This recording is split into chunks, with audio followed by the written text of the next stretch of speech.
News వాస్తవాల ప్రతిబింబం. నమస్తే, welcome to be news. Yanam శాసనసభ్యుడు గొల్లపల్లి అశోక్ కుమారుడు గంగాధర ప్రతాప్ రాణా పుట్టినరోజు వేడుకలు అంగరంగ వైభవంగా ఫెర్రీ రోడ్లో నిర్వహించారు. ఈ కార్యక్రమానికి భారీ సంఖ్యలో యానాం పరిసర ప్రాంతాల ప్రజలు హాజరై సందడి చేశారు. యానాం శాసనసభ్యుడు గొల్లపల్లి అశోక్ కుమారుడు గంగాధర ప్రతాప్ రాణా పుట్టినరోజు వేడుకలు అంగరంగ వైభవంగా ఫెర్రీ రోడ్లో నిర్వహించారు. ఈ కార్యక్రమానికి భారీ సంఖ్యలో యానాం పరిసర ప్రాంతాల ప్రజలు హాజరై సందడి చేశారు. ఈ సందర్భంగా యానాం ఎమ్మెల్యే గొల్లపూడి అశోక్ మాట్లాడుతూ ఘాటు వ్యాఖ్యలు చేశారు. యానాంలో ఒక నియంత పాలన ముగించాం. 4 ఏళ్లలో 100% మార్పు చూపలేకపోయినా 50% మార్పు తప్పకుండా తీసుకొచ్చామని అన్నారు. ప్రభుత్వ ఉద్యోగులు గతంలో భయంతో మాజీ ఇంటికి వెళ్లి నిలబడే పరిస్థితి ఉన్నప్పటికీ ఇప్పుడు ఆ భయాన్ని తొలగించామని చెప్పారు. మత్స్యకారులకు ప్రభుత్వం నుండి వచ్చే పరిహారంపై ఎలాంటి కమిషన్లు లేకుండా నేరుగా లబ్ధిదారులకు చేరేలా చర్యలు తీసుకున్నామని పేర్కొన్నారు. ఈ 4.5 సంవత్సరాల్లో మీకోసం నేను ఎక్కని ఆఫీస్ లేదు, కలవని నాయకుడు లేడు. పుదుచ్చేరి అసెంబ్లీ ఎదుట కూడా ధర్నా చేశాను. కానీ నేను చేయాలనుకున్న మంచి పనులకు అడుగడుగునా మాజీ నేత అడ్డుపడుతున్నాడు అని ఆవేదన వ్యక్తం చేశారు. కొత్త ముఖాలు ఎన్నికల ముందు మాత్రమే ప్రజలను కన్ఫ్యూజ్ చేయడానికి వస్తున్నాయనే వ్యాఖ్యలు చేసిన ఆయన గత 30 ఏళ్లలో యానాం అభివృద్ధి జరిగి ఉంటే ప్రజల ముఖ్యమంత్రి స్థాయి వ్యక్తిపై తనను గెలిపించారని అన్నారు. మీ సమస్యల పరిష్కారం కోసం పోరాడుతూనే ఉంటాను. ప్రతిసారి అందరినీ కలవలేకపోయినా మీకోసం చేసే పనుల్లో నా నిబద్ధత తగ్గదు అని అశోక్ స్పష్టం చేశారు. వేడుకలకు హాజరైన ప్రజల సందోహంతో కార్యక్రమం ప్రాంతం కిక్కిరిసిపోయింది. అశోక్ కుమారుడు గంగాధర ప్రతాప్ రాణా పుట్టినరోజు వేడుకలు ఆకర్షణీయంగా సందడిగా నిర్వహించారు. వచ్చి మరి రాణా ప్రతాప్ రాణాకు శుభాశీస్సులు తెలియజేస్తున్నారు. బుచ్చిరాజు గారు, ఎస్పీ గారు కుటుంబంతో వచ్చి చేస్తారు. యానాం పట్టణ పోలీస్ శాఖ అధిపతి ఎస్పీ గారు మరి విషెస్ తెలియజేశారు. అదే మరి కృతజ్ఞతలు తెలియజేసుకున్నాం.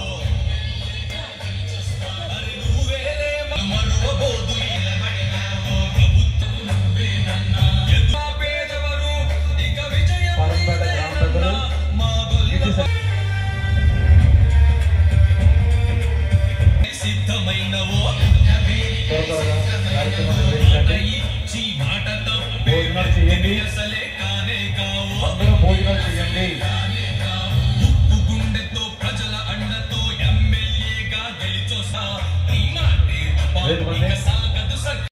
బంధువులు, మిత్రులు, స్నేహితుల మధ్య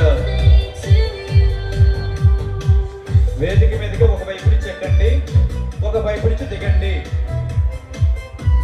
వేదిక ఫోటోలు చక్కగా రావాలి.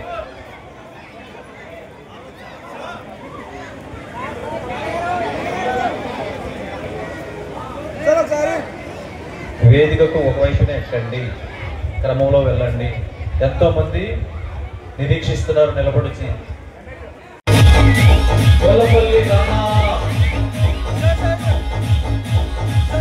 గొల్లపల్లి గంగాధర ప్రతాప్ గారి మనవడు గొల్లపల్లి రాణా పుట్టినరోజు వేడుక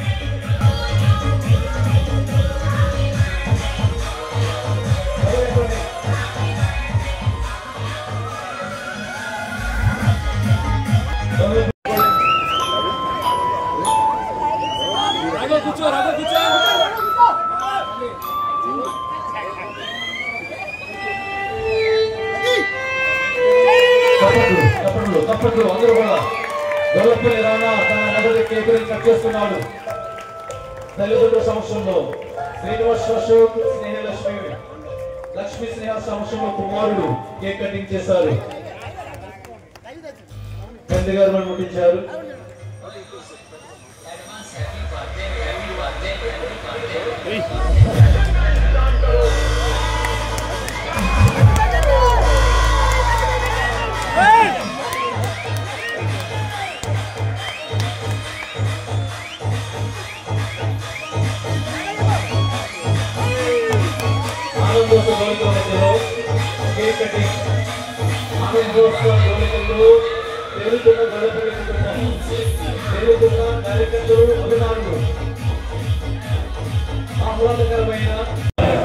మరి పండు సిద్ధార్థ కుమార్, పండు అశోక్ కుమార్ గారు, మరి అదేవిధంగా యాన పబ్లిక్ స్కూల్ స్టాఫ్ మనందరూ కూడా శుభాకాంక్షలు తెలియజేస్తారు.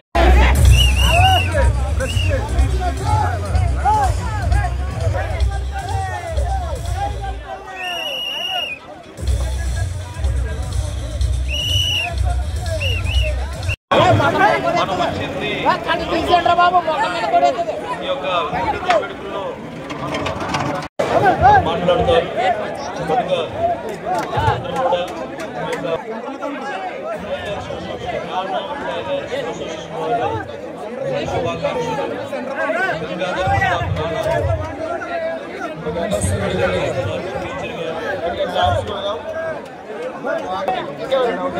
వేదికకు ఒకవైపుని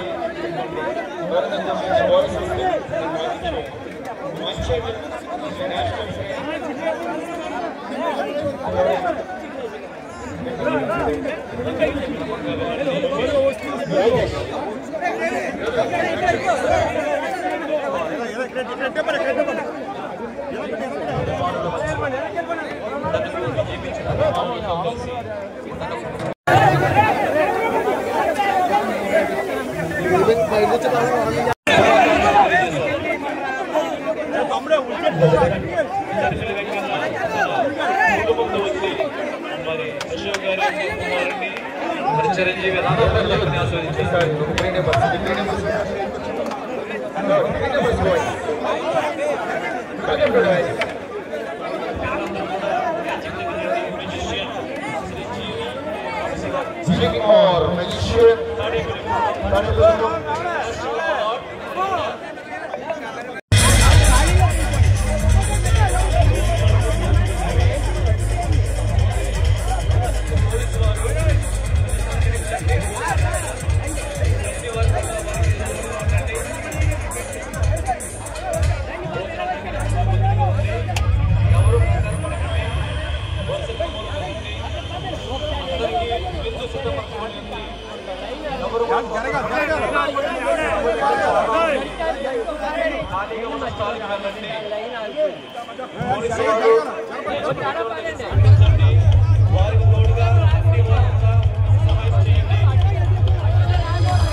చేయగలిగినంతే సాయం నేను చేస్తూనే వచ్చాను. ఇప్పటికీ కూడా గత నెల 2 నెలలుగా కొంతమంది ఇబ్బంది పడున్నారు. వాళ్ళకు కూడా సాయం చేసి నా అంతవరకు ఎప్పుడు నేను వాళ్ళందరికీ కూడా కొన్ని చేయాలనుకున్నాను. అది కూడా ఇక్కడే ఈ స్టేజ్ మీద నన్ను నమ్మి నా వెనకాల అడుగులేసిన ధృవ అనే నా నాయకుడు చనిపోయాడు ఆ రోజు.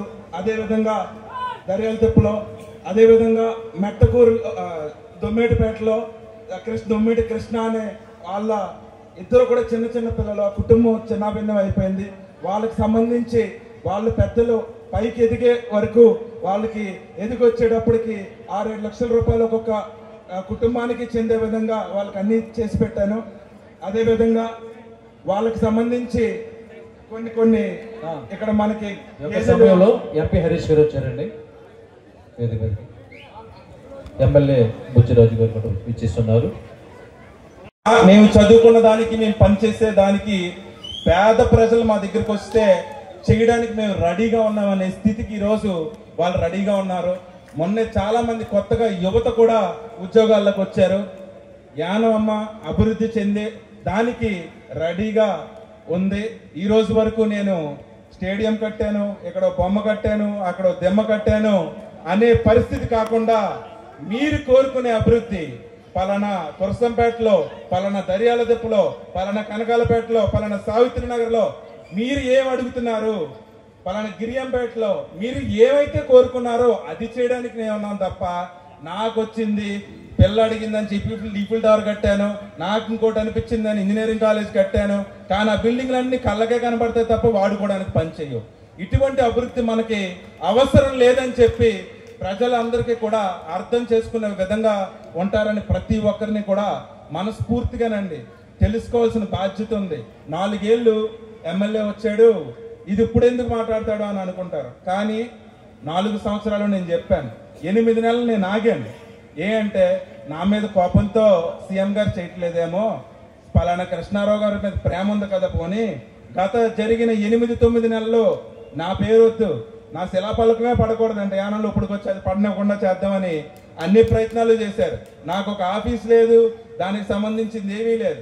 ఒక ఎమ్మెల్యే అయినా ఎమ్మెల్యేకి హోదా నోచుకోని వ్యక్తి దేశంలో అంబేద్కర్ గారు రాసిన రాజ్యాంగం అమలని జరగని ఊరు ఏదైనా ఉందంటే అది యానం అని చెప్పి ప్రతి ఒక్కరికి కూడా తెలియజేస్తున్నాను.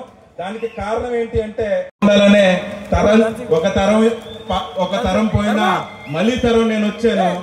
దానికి కారణం మీరు ఆ రోజు నుంచి కూడా పెట్టుకున్న ఆశలు ఈ రోజు వరకు కూడా ఎవరికి జరగలేదు, చేరలేదు. అన్ని ఈ ఊర్లో అన్ని రకాలుగా అందరికి చేరుంటే 2-3 నెలల వ్యవధిలో నేను గొల్లపల్లి గంగాధర ప్రతాప్ కొడుకుగా ఆ రోజే మీకు తెలుసు ఆ ఒక్కటే సరిపోదు గెలుపుకి. కానీ ఈ ఊరిలో ఒక నియంత పాలన ఉంది, ఒక మూర్ఖుడి పాలన ఉంది, ఒక దగురుబాజీ పాలన ఉంది. కాబట్టి ప్రజలందరూ కూడా అతి తక్కువ టైంలో చిన్న కుర్రోడు 27 ఏళ్ల వయసు కుర్రోడినైనా కూడా దేశ రాజకీయాలు తిరిగి చూసే విధంగా ఒక ముఖ్యమంత్రి స్థాయి వ్యక్తిని కూడా ఏ రకంగా కూడా తుడిచిపెట్టి పాడేసిన ప్రజల యానం ప్రజలు. దానికి ఎప్పుడు కూడా నేను గుండెల్లో పెట్టుకుని నా కుటుంబం కంటే, నా ఇంట్లో మనుషుల కంటే మీరే నా మనుషులు అనుకుని బ్రతుకుతున్న వ్యక్తిని నేను. దానికి 3.5-4 సంవత్సరాలు ధర్నాలు, పాండిచేరిలో అసెంబ్లీ దగ్గర యుద్ధాలు అన్ని చేసిన వ్యక్తిని 8-9 నెలలు కూడా మాట్లాడకుండా మిమ్మల్ని కలవకుండా ఉన్నానంటే దాని వెనకాల అంతరార్థం ఏముంటుందో మీరు నెక్స్ట్ ఎలక్షన్ లో ప్రతి ఒక్కరికి కూడా దానికి సమాధానం చెప్పే విధంగా చెప్తాను. దానికి ఏంటి అంటే 3.5-4 సంవత్సరాలు చూశారు మీరందరూ. ఏంటి ప్రతి ఇది చేసాం, ప్రతి ధర్నా చేసాం, ప్రతి ఆఫీసర్ని అడిగాం, ప్రతి ఒక్కరికి ఏమడిగాం, వాళ్ళ ఇంట్లో డబ్బులు ఏమన్నా అడిగామా, మనకు రాందేమని అడిగామా? మనకు కావాల్సింది మనకి గవర్నమెంట్ నుంచి వచ్చిన ప్రతి ఇది కూడా మనకి చేర్చమని అడిగాం. అది పట్టా అవనివ్వండి, లేకపోతే పెన్షన్ అవనివ్వండి, మత్స్యకారులు డబ్బులు అవనివ్వండి, దళారీలు లేకుండా ప్రతి ఒక్క కుటుంబానికి కూడా ఎవడి పెత్తనం లేకుండా ఇది ప్రజల డబ్బు, ప్రజల వద్దకే చేరాలి. ఎవడి దగ్గర గుమ్మాలు తిరగకూడదు, చెప్పులు పట్టుకోక్కర్లేదు, నమస్కారాలు పెట్టక్కర్లేదు, కాళ్ళు పట్టుకునే పరిస్థితి ఎవరికి ఉండకూడదు. అనే పరిస్థితికి ప్రజలు నన్ను ఎన్నుకున్నారు. ఈ 4 సంవత్సరాల్లో అన్ని చేసిన మీ నాయకుడు లాస్ట్ 6-7 నెలలు ఎందుకు నిశ్శబ్దంగా ఉన్నాడనే ప్రతి ఒక్కరిలో కూడా, అందరి గుండెల్లో కూడా నా మీద చాలా మంది అన్నారు, ఏంటి అంటే మీ మీద ఎవరికి కోపం లేదండి, ఏంటి కోపం అనేది ఒక రోజుల్లో పోద్ది, మీరు కనిపించట్లేదనే ఒక్క ఆలోచన తప్ప. 4 ఏళ్ళమ్మా, ఎక్కన ఆఫీస్ లేదు, తిరగని మంత్రి లేడు, తిరగని వ్యక్తి లేడు, అడగంది లేదు. ప్రతి ఒక్కరిని కూడా 27 ఏళ్ళ వయసులో నెగ్గానంటే మంచి అనిపించుకోవడానికి అనుకుంటాను తప్ప రాజకీయాల్లోని నాకు డబ్బే శాశ్వతం అనుకుని కొంతమంది ఒక్కొక్కడు వంకరగా మాట్లాడుతున్నారు. అది నా ఇంట్లో నేను ఇక్కడికి వచ్చేటప్పటికే నాకు సరిపడా దేవుడు నాకు ఇచ్చాడు. మనిషికి అంతకంటే అవసరం లేదు. కానీ పదవి ఆలోచనతోనో ఇంకో దాంతో నువ్వు వచ్చుంటే ప్రజలు అది నమ్మే విధంగా ఉండేది. కాకపోతే నేను వచ్చింది మీరు బాగుండాలి, మిమ్మల్ని బాగుండేలా చేయాలనే ఒక కారణంతోనే రాజకీయాల్లోకి వచ్చాను. దానికి కూడా ఎంతో మంది యువత వాళ్ళందరినీ కూడా రకరకాలుగా మభ్యపెట్టి 4 సంవత్సరాల్లో ఏదో మీ ఓడొచ్చాడు ఏం చేశాడు, మీ ఓడొచ్చాడు ఏం పెట్టాడు.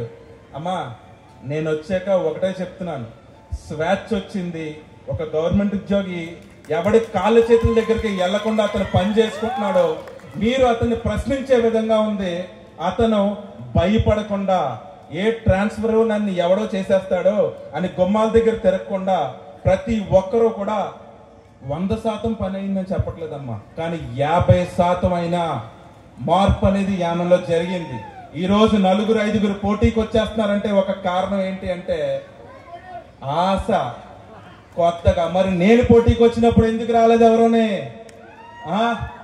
ఈ రోజు ఏంటి అంటే నన్ను లేకపోతే కుల విడగొట్టి చెడగొట్టి జనాల మధ్యలో ఒక కన్ఫ్యూజన్ అంటే అర్థం కాని వాతావరణం తీసుకొచ్చేసి పదే 30-40 సంవత్సరాల నుంచి ఒకే పోటీ ఒకడే ఇక్కడ రాజు అనే విధంగా బతికినోడికి నోటి మాట ప్రతి ఒక్కరితో చెప్పించడం ఎంత విషయం అమ్మా. మీరు ఆయన నిజంగా అంత మంచి చేసి ఉండుంటే నేనెందుకు రావడం, మీరు నన్ను ఎందుకు గెలిపించడం? ఇది వాస్తవం కాదా? మార్పు కావాలన్నారు, ఆ మార్పు ప్రతి దాంట్లోనే ఉన్నది. కానీ నేను పడే బాధ ఏంటి అంటే 5 సంవత్సరాల్లో ఎంతో చేద్దాం అనుకున్న వచ్చిన వ్యక్తిని నిజంగా టైం వేస్ట్ చేశారు. నా కొడుకు పుట్టి సంవత్సరం ఇట్టే ఇలా గడిచిపోయింది. ఎలా అంటే టైం ఎంత వేగంగా పరిగెడుతుంది. ఆ వేగంలో మనం అభివృద్ధికి పూర్తిగా నోచుకోలేకపోయామనే బాధ.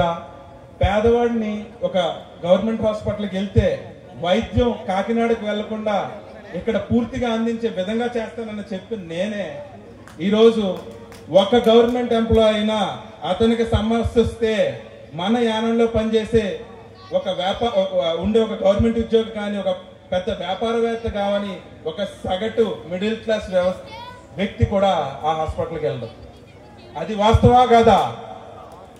అది యానం పరిస్థితి. ఒక శాసనసభ్యుడిగా నేను ఎందుకు చెప్తున్నానంటే ఈ మాట, అది ఒక ఆరోగ్య మంత్రి మన ముఖ్యమంత్రి ఈ రోజు వరకు కూడా సీఎం రిలీఫ్ ఫండ్ పెట్టుకున్న వాళ్ళు ఎంతమంది చేతులు పెట్టండి.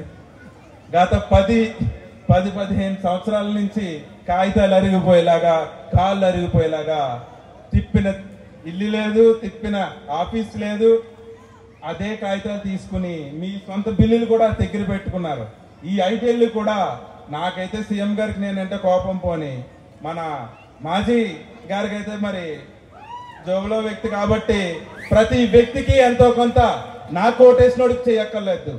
అతనికి ఓటేసిన వ్యక్తికి ఒక్కడికైనా సీఎం రిలీఫ్ ఫండ్ వచ్చిందా అంటే యానం ప్రజలు తిరిగి ఏం చూపించాలో మరి వాళ్ళకి నాకు అర్థం కావట్లేదు. ప్రజలు అర్థం చేసుకోవాల్సింది ఏంటి అంటే కేవలం నా ఇంటికి వచ్చి నా ఇబ్బంది ఇది అని అన్నప్పుడు ఈ రోజు రేపు ఎల్లుండో ఎప్పుడొకప్పుడు ఏదో రకంగా లేదు అనే మాట లేకుండా సాయం చేశానని నా కుటుంబం నా తండ్రి సాక్షిగా ప్రతి ఒక్కరికి ఏదో రకంగా చేసే తీరని కానీ ఎప్పుడు కూడా లేదని నేను అనిపించుకోలేదు. నేనైనా ఇబ్బంది పడాను, నా కుటుంబం అయినా ఇబ్బంది పడింది, కానీ ఎవరికి కూడా ఏదో రకంగా వాళ్ళకి వాళ్ళకి ఖచ్చితంగా ఏదో రకమైన సాయం వాళ్ళు అడిగింది చేసి పెట్టాలనే ధోరణ నాకు ఆ మనసే ఎప్పుడు ఉంది తప్ప, ఆఖరికి హాస్పిటల్లోకి వెళ్తే అక్కడ స్ట్రక్చర్ మీద ఉన్నప్పుడు 2 లక్షలు అవుతుంది 3 లక్షలు అవుతుంది అని నన్ను ఫోన్ చేసినప్పుడు నాకు 50,000 అవ్వచ్చు, ₹1,00,000 అవ్వచ్చు, చేయగలిగిందే చేశాను తప్ప వాళ్ళు అడిగిన పూర్తిగా నేను ఎవరో చేయలేకపోయాను. దానికి ఈ రోజుకి కూడా ఈ ప్రభుత్వం మీద నిజంగా యానంలో ఏ నాయకుడైనా కూడా వస్తే, ఎవరైనా కూడా పోటీ చేసిన దానికి వస్తే, మనుషులుగా మనం ఇక్కడ ఉంటున్నందుకు ఆరోగ్యం అంటే వేరే ఏదైనా కూడా ఈ రోజు కాదు రేపు కావచ్చు. రోడ్డు 5 ఏళ్ళు తిప్పుకోవచ్చు, 4 ఏళ్ళు తిప్పుకోవచ్చు, 10 ఏళ్ళు తిప్పుకోవచ్చు, కానీ ప్రాణం అనేది ఒక నిమిషం ఆగదు. దానికి పూర్తిగా కూడా మనం నిబద్ధతతో ఒక గవర్నమెంట్ ఉండాలి. దానికి అనేక రకాలుగా వాళ్ళకి చెప్పడం జరిగింది, వాళ్ళకి పట్టించుకుంది లేదు. మరి ఎవరో అనుకుంటారో మన ఆరోగ్య మంత్రి మన చీఫ్ మినిస్టర్ గారే, ఎవరో కూడా కాదు. మరి కాకపోతే ఏంటంటే కొసమెరుపు అన్నట్టు ఒక 1-2 సంవత్సరాల నుంచి మోదీ గారు ప్రవేశపెట్టిన ఆయుష్మాన్ భారత్ అనేది మాత్రం పూర్తిగా సాయం చేయలేకపోయినా సగం వాళ్ళు కట్టుకుని సగం అది ఎన్జిఓలో లేకపోతే నేను ఏదో సాయం రూపంలో జరుగుతుంది. తూర్పుగోదావరి జిల్లా పి గన్నవరం నియోజకవర్గం అయినవిల్లి విఘ్నేశ్వర స్వామివారిని దర్శించుకుని ప్రత్యేక పూజలు నిర్వహించిన ఆంధ్రప్రదేశ్ రాష్ట్ర ప్రభుత్వ ముఖ్య కార్యదర్శి. తూర్పుగోదావరి జిల్లా పి గన్నవరం నియోజకవర్గం అయినవిల్లి విఘ్నేశ్వర స్వామివారిని దర్శించుకుని ప్రత్యేక పూజలు నిర్వహించిన ఆంధ్రప్రదేశ్ రాష్ట్ర ప్రభుత్వ ముఖ్య కార్యదర్శి విజయానంద్. ఈ సందర్భంగా స్వామివారికి 108 కొబ్బరికాయలు కొట్టి మొక్కును సమర్పించిన విజయానంద్ సిఎస్ కు ఆలయ ఏసీ సత్యనారాయణరాజు ఆధ్వర్యంలో పూర్ణ కుంభంతో స్వాగతం పలికిన అర్చకులు. అనంతరం వేద ఆశీర్వచనం అందజేసి శేష వస్త్రాలతో సత్కరించి స్వామివారి చిత్రపటం ప్రసాదాన్ని అందించిన ఏసీ సత్యనారాయణరాజు. సిఎస్ వెంట అంబేద్కర్ కోనసీమ జిల్లా కలెక్టర్ రావిరాల మహేష్ కుమార్, తూర్పుగోదావరి జిల్లా కలెక్టర్ కీర్తి చేకూరి, ఎస్పీ రాహుల్ మీనా తదితరులు పాల్గొన్నారు.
కొత్తపేట నియోజకవర్గ ఎమ్మెల్యే బండారు సత్యానందరావు ఆదివారం రావులపాలెం మండలంలో పలు కార్యక్రమాల్లో పాల్గొన్నారు.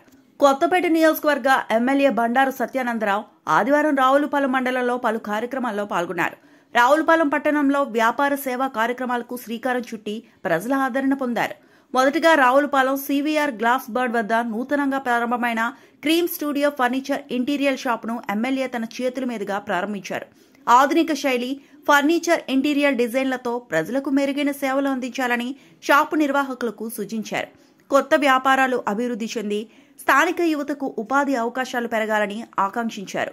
తదుపరి రావులపాలెం జూనియర్ కళాశాల ఎదుట ఏర్పాటు చేసిన ఆవలన్ హోటల్స్ ప్రారంభోత్సవ కార్యక్రమంలో పాల్గొన్న ఎమ్మెల్యే హోటల్ ప్రారంభించి నిర్వాహకులను అభినందించారు. పట్టణంలో పెరుగుతున్న అవసరాలను దృష్టిలో ఉంచుకొని నాణ్యమైన సేవలు ప్రజలకు అందించాలని సూచించారు.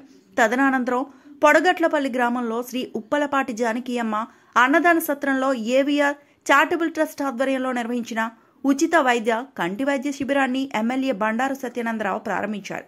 గ్రామీణ ప్రజలకు సమగ్ర ఆరోగ్య పరీక్షలు, కంటి పరీక్షలు, మందుల పంపిణీ వంటి సేవలు అందుబాటులోకి అందుబాటులోకి రావడం అభినందనీయమని పేర్కొన్నారు. సంక్షేమ దృక్పథంతో సేవలందిస్తున్న ట్రస్ట్ సభ్యులు వైద్య బృందాన్ని ప్రత్యేకంగా అభినందించారు. ఎమ్మెల్యే మాట్లాడుతూ గ్రామాల్లో ఆరోగ్య సేవల విస్తరణ ప్రభుత్వ లక్ష్యం. నిరుపేదలు, వృద్ధులు, సాధారణ కుటుంబాలు వైద్యం కోసం తిరగకుండా సేవలు అందుబాటులోకి రావాలి. సేవా కార్యక్రమాలను ప్రభుత్వం ప్రోత్సహిస్తుంది అని తెలిపారు. ఈ కార్యక్రమంలో ప్రజాప్రతినిధులు, ట్రస్ట్ సభ్యులు, వైద్య సిబ్బంది, గ్రామస్తులు పాల్గొన్నారు.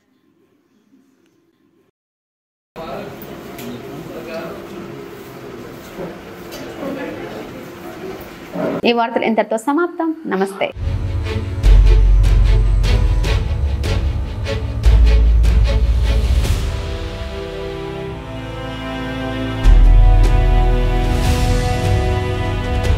బీ న్యూస్, వాస్తవాల ప్రతిబింబం.